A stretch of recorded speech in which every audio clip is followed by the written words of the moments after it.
नमस्कार मित्रांनो, क्रिश अपडेट या यूट्यूब चॅनलवर तुमचं स्वागत. तर मित्रांनो, बातमी एक चांगलीसुद्धा आहे आणि एक वाईटसुद्धा आहे.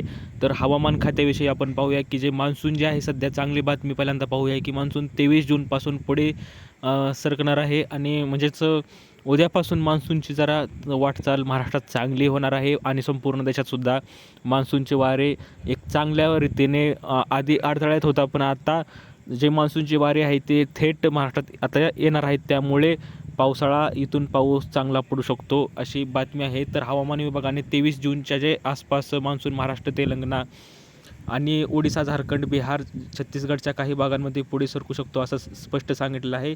त्यात आपण पाहू शकतो मान्सूनची पश्चिम शाखा 8 जूनपासून आणि पूर्व शाखा 12 जूनपासून एकाच ठिकाणी थांबलेली होती.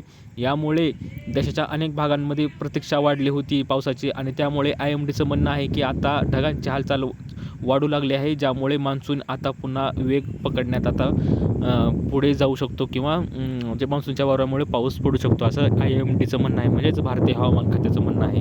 तर आपण सगळ्यात मोठी बातमी, जी वाईट बातमी आहे की देशातील यावर्षी देशातील 20 राज्यांमध्ये वादळी वाऱ्यासह पावसाचा इशारा स्पष्ट जाहीर केलेला आहे IMDनं. त्यात आपण पाहू शकतो की 8 राज्यांमध्ये तापमान 40 अंशाच्या वरही राहू शकतो असं म्हटलेलं आहे IMDनं. तर कुठं वादळी वाऱ्याचा इशारा आणि तर कुठं IMDचं म्हणणं आहे की 40 डिग्रीच्या वर म्हणजे दुष्काळसुद्धा पडू शकतो असंही भाकीत त्यांनी केलेलं आहे. आपण पाहू शकतो की त्यात कुठलं राज्य आहे, आपण पाहू शकतो की UP छत्तीसगड सीमेवर अडकलेला मान्सून 23 जून पासून पुढे सरकू शकतो असं म्हटलेलं होतं. ही आपण बातमी पाहिलेली आहे. परंतु जे सध्या सांगायचं झालं तर हवामान विभागाने आज 20 जूनहून अधिक राज्यांमध्ये वादळी वाऱ्यासह पावसाचा इशारा जाहीर केला आहे आणि ज्या राज्यांमध्ये मान्सूनने हजेरी लावली आहे तिथे मुसळधार पाऊस सुरू आहे.